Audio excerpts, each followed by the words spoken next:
Salut les gars! Salut! Bienvenue sur musculationprisedemasse.com. C'est Étienne. Et c'est Charles. On est de retour avec des nouveaux vidéos sur musculationprisedemasse.com. On vous donne des conseils de musculation scientifique. On répond à vos questions de musculation. Puis on vous donne des trucs de musculation de gym. Puis aujourd'hui, on répond à une question de musculation. Absolument. Donc, si vous n'étiez pas là hier, nouveau T-shirt. Oh yes! Nouvelle couleur aussi sur le mur. On a changé un petit peu. On a du budget, Oh yes. Ouais, on est un petit peu pâle, là, je pense. Avec blanc, bleu pâle. Ouais. Charles, il est pas mal blanc. On va aussi, se commander des nouveaux T-shirts. On devrait être varié un petit peu en couleur. Donc, ça sent Lâchez pas. Ouais, lâchez pas. Cool! Aujourd'hui, question de Pascal de Sherbrooke. Pascal a 28 ans, il est membre avec nous. Merci Pascal. Combien de temps de musculation? Plusieurs années, mais pas sérieux. Ça, il y en a pas mal de monde. Ouais, ça arrive pas mal souvent. 5 pieds 11, 184 livres, ne connaît pas son pourcentage de gras. Pascal nous dit « Bonjour les gars, je suis nouvellement inscrit. J'ai une question concernant le programme du mois de janvier. OK. Mon but est de me muscler et de perdre mon ventre pour faire apparaître mes abdos. Excellent.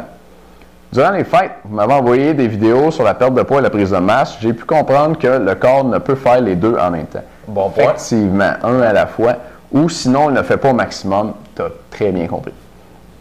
Maintenant, mon premier objectif serait de perdre mon ventre avant de me muscler. Est-ce logique selon vous comme choix? C'est très correct. Ouais. C'est logique, ça me semble. Toi, ça va, Charles? Ouais. Moi, c'est le choix finalement que je ferais. Là. Je trouve ça beaucoup plus intéressant de perdre ton gras comme ceci, puis ensuite de ça, de partir vraiment dans le plus de fun finalement après. Ouais. OK. En un mois de janvier, si je m'investis à fond et que je coupe chips, liqueur, chocolat, est-ce que je devrais avoir une différence? Ensuite, en février, j'imagine qu'en un seul mois, on ne peut pas faire apparaître ses abdos. Devrais-je continuer avec le programme de février ou continuer avec un autre type de programme pour continuer à perdre mon ventre? Merci de vos réponses et de vos conseils, Pascal. Excellente question. Mais écoute, oui, il y a deux approches par rapport à ça pour réussir à perdre du poids. Puis moi, j'en ai pas mal des clients au gym qui veulent perdre du poids. Puis des fois, ils me disent « Ouais, mais tu sais, j'ai pas trop le goût d'avoir de quoi de strict, puis je veux couper à gauche puis à droite. » Puis ce qu'on se rend compte, c'est que souvent, les personnes, tu sais, quand tu n'as pas quelque chose de précis comme tel, là, ce que tu vas faire, mais ça finit que ta blonde arrive le vendredi soir, elle dit « On mange de la poutine. » Tu dis « Quand même, c'est vrai, on a faim, on mange de la poutine. » Puis finalement, tu manges ta poutine. Fait que c'est tough quand même. Si c'est pas quelque chose de précis avec des quantités, c'est difficile de se motiver vraiment. Donc, c'est certain que si tu étais un grand consommateur de boissons gazeuses, de jus, de chips, de gâteaux, tous les desserts et le reste un peu junk, pizza et hamburger et ainsi de suite, c'est certain que ça fait une grosse différence sur ta quantité d'énergie qui rentre à chaque jour. Puis, comme la doctrine le dit, rien ne se perd, rien ne se crée, tout se transforme. Si tu manges plus, c'est certain que ça fait du gras. Puis si tu manges moins que la quantité d'énergie que tu dépenses durant une journée, bien, tu perds du gras tranquillement, pas vite.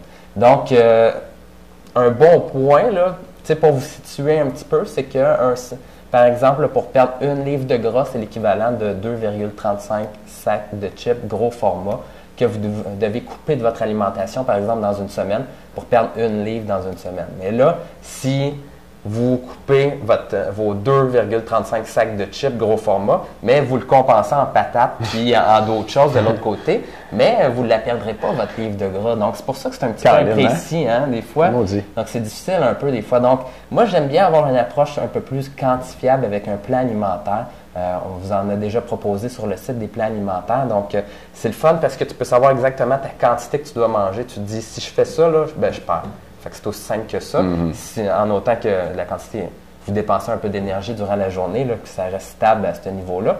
Mais vous avez la quantité. Puis après ça, c'est comme un apprentissage parce que c'est très, très dur de savoir dans un assiette combien il y a de calories. Mais une fois qu'on a fait un plan alimentaire, par exemple, pendant un mois dans sa vie, on sait pas mal là, à quoi équivaut une quantité.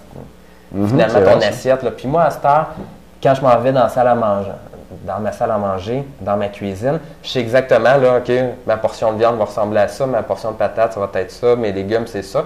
Puis je pèse plus rien, là, parce que je sais environ combien de calories que j'ai. Puis je sais là, que des fois, j'arrive à la fin de ma journée, je me dis, là, je dois être en déficit d'à peu près 600-700 calories, il faut que je mange plus.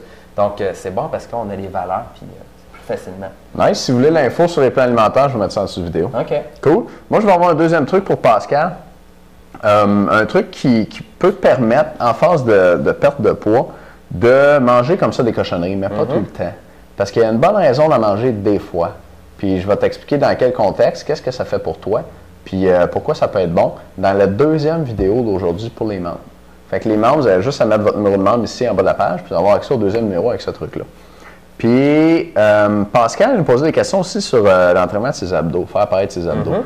Puis ça tombe bien, Pascal, parce que en fin de semaine, samedi à 11h, on a une formation gratuite sur les 5 erreurs que les gars qui s'entraînent les abdos font qui les empêchent d'avoir un six-pack. Fait que moi, je te recommanderais d'aller voir ça.